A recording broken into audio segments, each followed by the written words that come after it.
बघा, ट्रेंड बदलत आहेत. एक काळ होता डीएडचा. डीएडला जर नंबर लागला आणि दोघं नवरा बायको जर शिक्षक म्हणून रुजू झाले, परत त्यांनी मागं वळून बघायचंच नाही. इतकी क्रेज होती डीएडची. आता डीएड कॉलेजेसची अवस्था काय? आता बहुतांशी डीएड कॉलेजेस बंद होण्याची वेळ आली.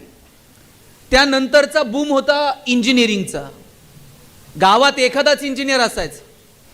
गावात जर पाहुणे आले आणि पाहुण्यांनी जर विचारलं ना, इंजिनियर साहेब कुठं राहतात, सगळं गाव त्या पाहुण्याला इंजिनियरच्या घरी नेऊन सोडत होतं.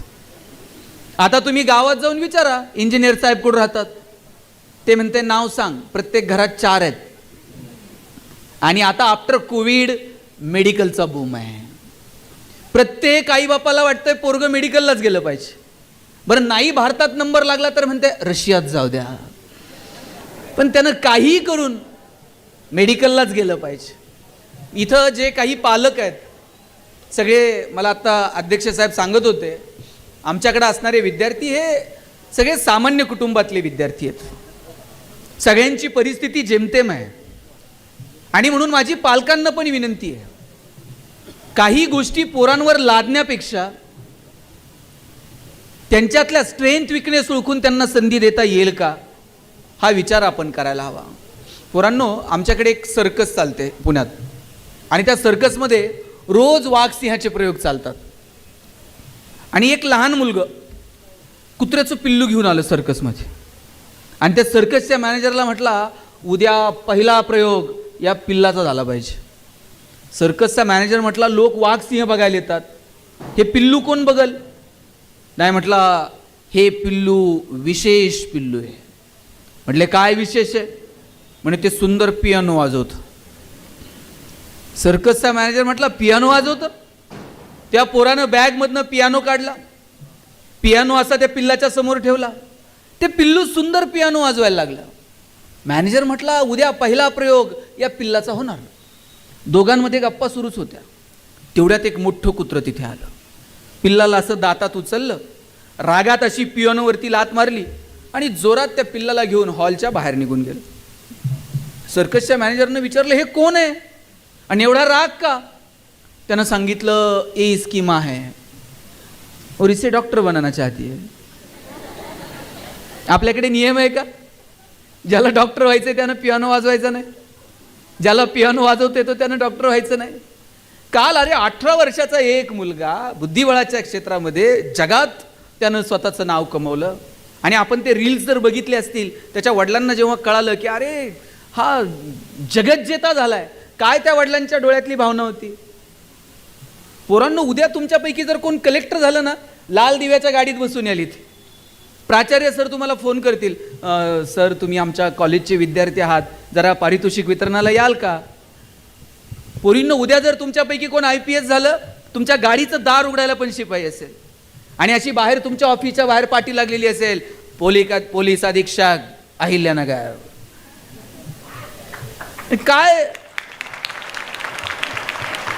शाळेतनं फोन आल्यावर याल की नाही कार्यक्रमाला? याल ना?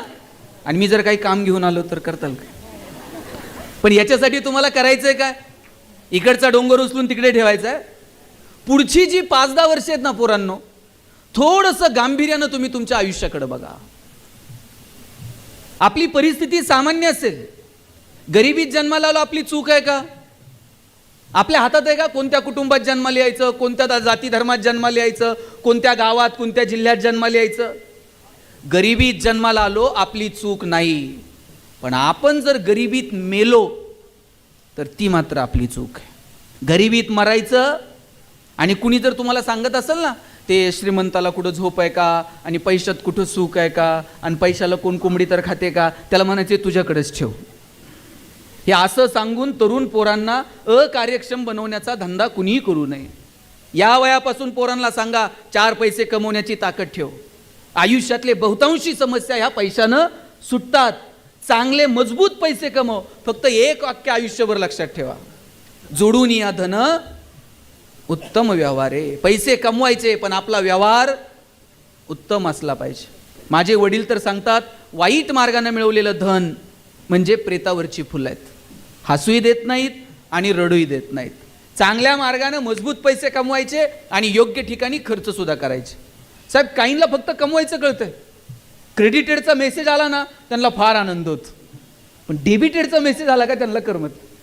घेतलेला श्वास सुद्धा सोडावा लागतो. घेतलेल्या सगळ्या गोष्टी इथे सोडून जायच्यात. आपल्याकडे दोनच ऑप्शन आहेत. एक, जाताना कमवलेलं सगळं ठेवून जा, नाहीतर तुकोबारायांसारखं वाटून जा. घेऊन जायची सुविधा आहे का? आणि समजा आपल्याला जाताना जर काही घेऊन जायची सुविधा असती, आपण सोयीनं गेलो असतो का? आपण आपलं तर नेलंच असतं, पण जाता जाता ह्याचं त्याचं आणखी कोणाचं काही घेऊन जाता येईल का याची तरबीज माणसानं केली असती. आयुष्य खूप सुंदर आहे मुलांनो. जग बदलतंय, त्या बदलत्या जगानुसार बदला. आणि तुमच्यामध्ये प्रचंड एनर्जी आहे. एनर्जी कॉन्झर्वेशनचा नियम आहे. एनर्जी नव्यानं क्रिएट होते का? क्रिएट होते का? डिस्ट्रॉय होते का? ती क्रिएट पण होत नाही आणि डिस्ट्रॉय पण होत नाही. एनर्जी फक्त एका फॉर्ममधून दुसऱ्या फॉर्ममध्ये. आता एखादा फॅन फिरतोय, फॅन फिरताना काय होतं? पोटेन्शियल एनर्जीचं रूपांतर कायनेटिक एनर्जीमध्ये होतं. तशी तुमच्यामध्ये कमालीची एनर्जी आहे. एखादा पोरगा बेंचवर उड्या मारतोय, हां, त्याचं आता उड्या मारणं बंद करायचं. काय कराल? हातपाय बांधून त्याचं उड्या मारणं बंद करता येईल का? ती एनर्जी फक्त डायव्हर्ट करावं लागेल. त्याला सांगावं लागेल, उड्याच मारायच्यात ना, बेंचवर नाही, चल बरं जरा स्टेजवर गॅदरिंगच्या दिवशी तालासुरात उड्या मार. कदाचित लोक म्हणतील तू नाचतोय. एखादा जोर जोरात ओरडतोय, त्याचं ओरडणं बंद करायचं. तोंडात बोळा घालून त्याचं ओरडणं बंद करता येईल का? त्याला सांगावं लागेल, ओरडायचंय ना, हां मी सूर लावते जरा सुरात. लोक म्हणतील तू गातोय. एखादा शिव्या देतोय, त्याचं शिव्या देणं तुम्ही कसं बंद करणार आहात? छडी घेऊन नाही बंद करतायचं. त्याला सांगावं लागेल, द्यायच्यात ना, अशा नाही, इथे नाही. भारतात अजून अशी ठिकाणं आहेत जिथे द्याव्या लागतील. आपण ठरवूयात ना कुठे, कधी, कशा पद्धतीनं. या लेकरांमध्ये असणाऱ्या एनर्जीला कोणत्या दिशेनं घेऊन जायचं हे सर्वस्वी मला वाटतं एक ते विद्यार्थी, दोन त्यांचे शिक्षक आणि पालक, या सगळ्यांच्या हातात आहे. आणि इथं शिक्षकांची सुद्धा भूमिका खूप महत्त्वाची आहे. माझी इथे ज्या शिक्षिका बसलेल्या आहेत, मला तुम्हाला एक प्रश्न विचारायचा. दूधवाला जेव्हा तुमच्याकडं मॅडम दूध द्यायला येतो, तुमचं लक्ष कशाकडे असतं?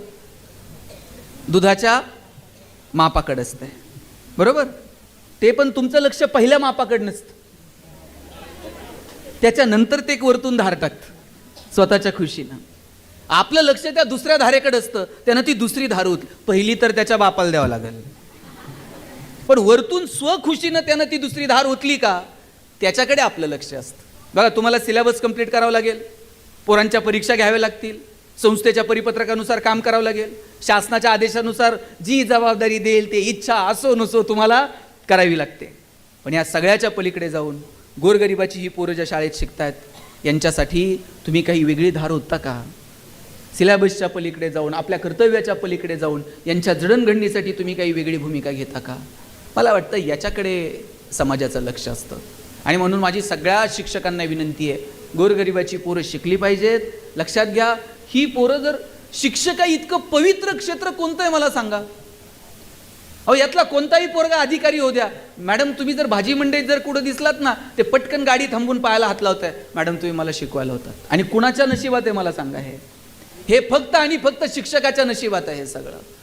तुम्ही म्हणाल आता पोरं बदलली आहेत, पहिल्यासारखा रिस्पेक्ट राहायला नाही. मला खात्री आहे आजही पोरं चांगली आहेत. तुम्ही सगळे बसून घ्या, एकही बोलणार नाही, बरोबर की नाही? शिक्षकांनी उभंच राहिलं पाहिजे का तुमच्या शेजारी? याच्यापेक्षा काय आपल्याकडनं? तुम्ही शांत बसावं म्हणून जर शिक्षकांना उभं राहावं लागत असेल तर पोरांनो, आपलं किती दुर्दैव आहे. शिक्षकांनी असं दिमाखात बसलं पाहिजे खुर्चीवरती, आणि तरीही तुम्ही चुळबुळ न करणं हा विद्यार्थी म्हणून आपला विजय. तुम्ही बसणार का शांत पुढचा अर्धा तास? बघू हा, मुलं शांत बसतायत का मुली? मग सरांनी तुम्ही खाली बसलं तरी चालेल. बरं नाही दिसत की नाही? बसा मॅडम तुम्ही सगळेजण खाली. बघू आता मुलं शांत बसतायत का मुली शांत बसतायत. आणि माझी खात्री आहे, ते बघा तिकडं 2-4 जण बोलतायतच, एक तरी मुलगी बोलतीये का? याच्यामुळे तुमची लग्न होत नाहीत. मुलीच्या आईवडिलाला टेन्शन नाही सर, एवढं हल्ली मुलाच्या आईवडिलाला टेन्शन आहे. प्रत्येक गावात 30 ते 35 वयोगटातली किमान 5-50 पोरं बिन लग्नाची आहेत. तुम्हाला राग आला का मुलींचं कौतुक केल्यावर? हो रे, राग आला का? राग यायचं काय कारण आहे? त्या किती हुशार असल्या तरी शेवटी तुम्हालाच मिळणार आहेत. फक्त आतापर्यंत चॉईस तुमच्याकडे होता, इथून पुढे चॉईस यांच्याकडे असणार आहे. या 5-6 जणी कुठेतरी सेटल होतील, सुट्टीला कधीतरी नगरला येतील, एकमेकीला फोन करतील, ए चल जरा पुण्याला जाऊन येऊ. मग ती मैत्रिणी विचारेल, बाई काय पुण्याला? ते मुलाचे वडील 2-3 महिने झाले फोन करतात, मुलगा बघून जा, मुलगा बघून जा. हा 5-6 जणी अशी गाडी घेऊन मुलगा बघायला निघणार. आपला भाऊ कुठेतरी दारात रांगोळी काढत असणार, आपण आरशाच्या पुढे इनबिन करून उभं राहायचं. त्या येणार असं सोफ्यावर पायावर पाय टाकून बसणार, आपण चहान पोहे घेऊन जायचे. ती असं डोळ्यात डोळे घालून विचारणार, का रे स्वयंपाक जमतो का? पोरींनी जर होकार दिला तर लग्न ठरतील, अशी इथून पुढची परिस्थिती आहे. आमच्याकडे तर साहेब 35 वय झाले, एकच लग्न जमेना. त्याच्या मित्रानं सांगितलं, म्हटलं तू टेन्शन नको घेऊ, मुलीकडचे बघायला आले ना पगार वाढवून सांगायचा म्हटलं. मुलीच्या वडिलांनी विचारलं पगार किती? बरं यांना अंदाज घेऊन सांगायचं ना. हे म्हणताय 1.5 लाख. मुलीचे वडील म्हणले तुझ्याकडे बघून तर वाटत नाही 1.5 लाख असेल.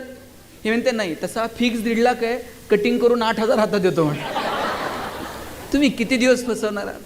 अरे लात मारील तिथून पाणी काढेल अशी ताकद पोरांना तुमच्यात असली पाहिजे. उद्योगात या, व्यवसायात या, व्यापारात या. भारत ही जगातली सगळ्यात मोठी बाजारपेठ आहे. बरं, सगळ्या जगाला कळालंय भारत ही मोठी बाजारपेठ आहे आणि आपण तिला युटिलाइज केलं पाहिजे. चायनाला कळतंय भारतात आणून काय विकायचं. सकाळी उठल्यापासून रात्री झोपेपर्यंत भारतीयांना जे जे लागतं त्या सगळ्या गोष्टीचं प्रोडक्शन हल्ली चायना करते. जपानला कळतंय भारतात आणून कोणतं इलेक्ट्रॉनिक गॅजेट्स विकायचे. अमेरिकेला कळतंय भारताला काय प्रोव्हाइड करायचं. इस्रायल सारखा एवढासा देश आहे हो, पण शेतीच्या क्षेत्रात कुठल्या कुठे निघून गेला. आणि काय कारण आहे?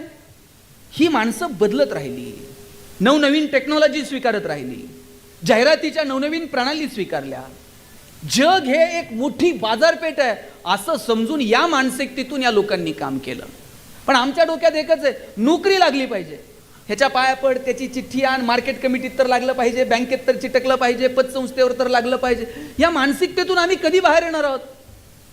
तुमच्यापैकी 10-5 पोरांना वाटलं पाहिजे चला आम्ही एकत्र येऊ, पर्यटनाची एखादी संस्था सुरू करू, जगातली लोक नगरला आली पाहिजेत, कधीतरी भुईकोट किल्ल्याला गेली पाहिजेत, फर्याबागला गेली पाहिजेत, मेहरबाबाला गेली पाहिजेत, इथं येऊन 4 दिवस राहिली पाहिजेत, शिर्डी शिंगणापूर करून पुन्हा त्यांनी नगरला मुक्कामी आलं पाहिजे. काही मानसिकता आमची विकसित होत नाही. तुम्ही विना पाटील नाव ऐकलंय का मुलींनो? केसरी टूर्स नाव ऐकलंय? 750-850 कोटी रुपये उलाढालाय. आणि काय व्यवसाय? लोकांना फिरायला घेऊन जाणं. का आम्ही हे बदल करायचे नाही? मी जेजुरीला गेलो होतो, 4-5 मुलं मुली तिथं आले होते आणि ते जेजुरी गडाचे फोटो काढत होते. मी त्यातल्या एकाला विचारलं काय करता रे फोटो काढून? पोरगा मला म्हटला दादा किती दिवस बॅनर लावायचे, चलो दुबई, चलो सिंगापूर. म्हटलं मग? म्हटलं मी दुबईत बॅनर लावणार आहे, चलो जेजुरी. दुबईतली लोक जेजुरीत आणतो का नाही बघा म्हटलं. आणि म्हटलं आणून करणार काय? काय नाही म्हणला, खालून वर गडाव त्यांना पायपाय घेऊन जाणार आणि एकदा का ते घामाघूम झाले मग त्यांना लेक्चर देणार किती कॅलरीज बर्न झाल्या. आणि रात्री म्हणला 2-2 हजार रुपये तिकीट काढून त्यांना जागरण गोंधळ ऐकायला लावतो का नाही बघा म्हटलं.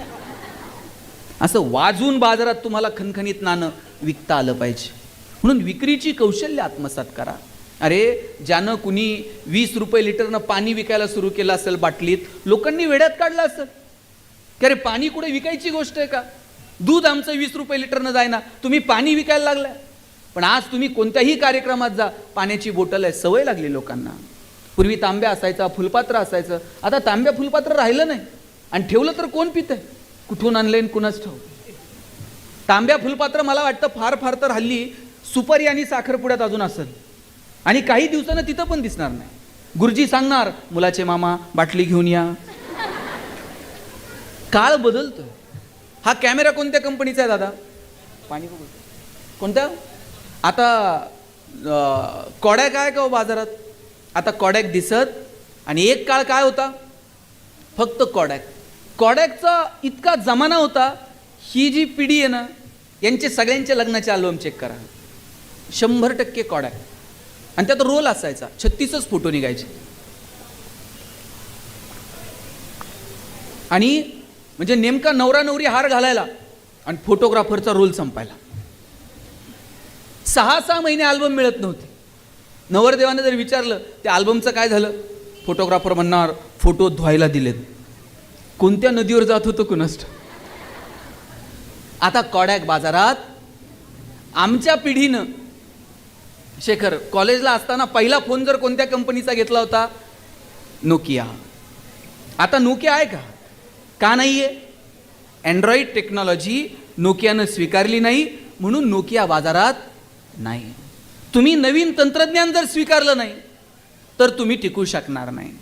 मला आठवतंय 4 वाजता मराठी पिक्चर लागायचा टी व्हीला. धूमधडाका, थरथराट, लक्ष्मीकांत बेर्डे, अशोक सराफ, आणि मध्येच एक जाहिरात लागायची. आता तुम्हाला ती आठवत नसेल, पण तुमच्या सगळ्या शिक्षकांची जाहिरात पाठ असणार. लाईफ बॉय है जहा, मागून आवाज आला, तंदुरुस्ती है वहा. आणि लाईफ बॉयच्या जाहिरातीमध्ये फुटबॉल खेळणारी पोरं दाखवली होती. भारतामध्ये कधीच फुटबॉलची क्रेज नव्हती, पण लाईफ बॉयला विचारायचं कोणी? मोनोपोली होती त्यांची बाजारात. पण त्यानंतर लक्स मार्केटमध्ये आला, आणि आता लक्सची जाहिरात कोण करत होतं? त्यावेळेस जरा राजा हिंदुस्तानी पिक्चर आलेला, करिश्मा कपूर एकदम फॉर्ममध्ये होती. लक्सनं करिश्मा कपूरला ब्रँड अँबॅसिडर केलं. आता लक्सनं करिश्मा कपूरला ब्रँड अँबॅसिडर केल्यावर फुटबॉल खेळणाऱ्या पोरांकडे कोण बघताय का? लक्सनं आपलं मार्केट तयार केलं. आता लाईफ बॉयला कळलं, आपल्याला जर टिकायचं असेल तर आपल्याला बदलावं लागेल. त्यांनी लाईफ बॉय गोल्ड नावाचा गुळगुळीत साबण बाजारात आणला, आणि त्याची जाहिरात कोण करत होतं? आता फुटबॉल खेळणारी पोरं नाहीत, लाईफ बॉय गोल्डची जाहिरात करत होता कॉलेजचा एक तरुण मुलगा आणि मुलगी.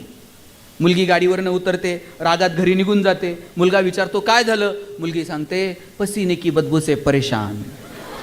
पोरगा घरी जातो, लाईफ बॉय गोल्ड आंघोळ करून येतो. या लोकांना कळलं आपण बदललं पाहिजे. कोविडमध्ये डॉक्टर साहेब, एक तरी साबण अशी जाहिरात करत होता का आमचा साबण सुगंधी आहे? कोणता साबण अशी जाहिरात करत होता का हा साबण लावल्यावर तुम्ही गोरे व्हाल? कोविडमध्ये कुणाला गोरं व्हायचं पडलं होतं? इथं प्रत्येक साबण एकच जाहिरात करत होता, 99.9% कीटाणू से मुक्ती. कोविडमध्ये संतूर, मम्मी बिम्मी सगळं बंद, फक्त कीटाणू आणि मुक्ती. आणि साहेब, मला मोती साबणाचं गणित अजून समजलेलं नाही. मोती वर्षभर कुठं असतंय काय माहित? ते दिवाळीलाच येत आहे.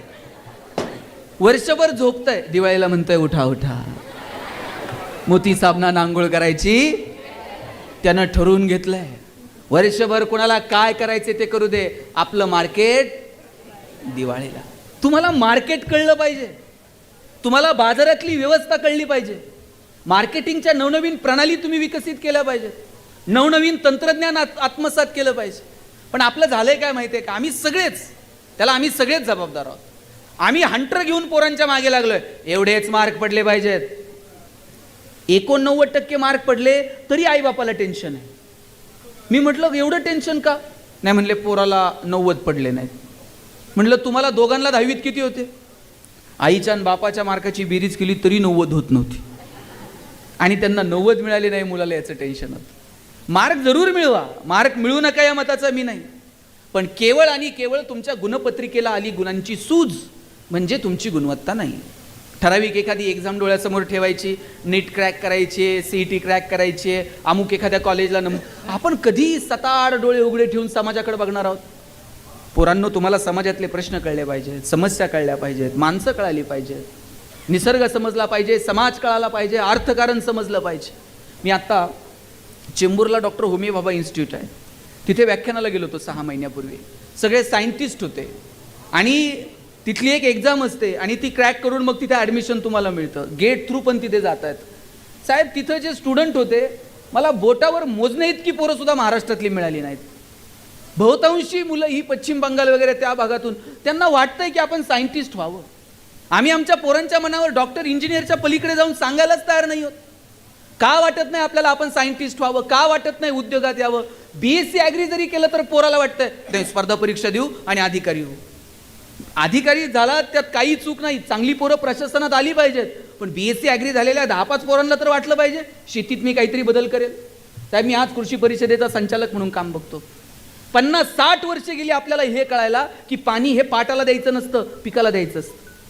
आपण 50-60 वर्ष पाटालाच पाणी देत होतो. अरे पाणी पिकाला द्यायचं असतं. मग ड्रीप इरिगेशन वगैरे सिस्टीम पुढे आल्या.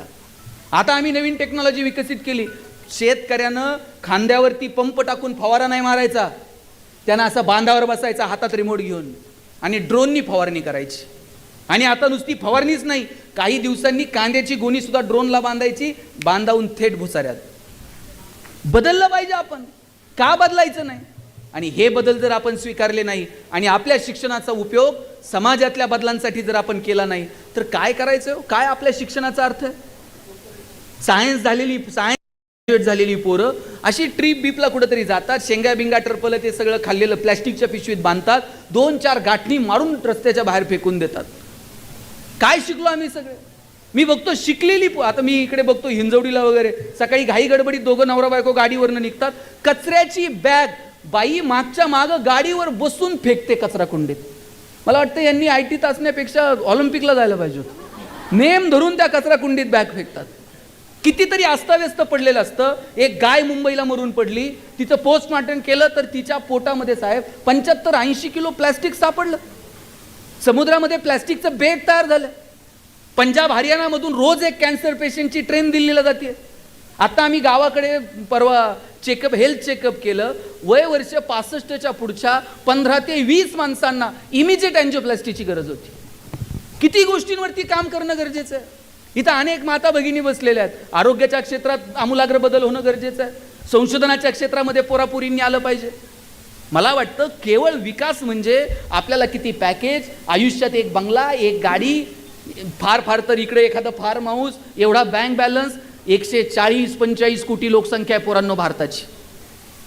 हजारो लोक रोज जन्माला येतात आणि मरतात. त्यांच्या नावाची नोंद सुद्धा इतिहास ठेवत नाही. आपल्यालाही असंच आले आणि गेले, असंच जर मरायचं असेल तर मग जसं जगायचंय तसं जगा. पण आपल्याला जर वाटत असेल की नाही मी जे शिक्षण घेतलंय त्याचा समाजाला वापर झाला पाहिजे, तर त्याच्यासाठी चौकटीच्या पलीकडे जाऊन काम केलं पाहिजे आणि ती मानसिकता आपली तयार झाली पाहिजे.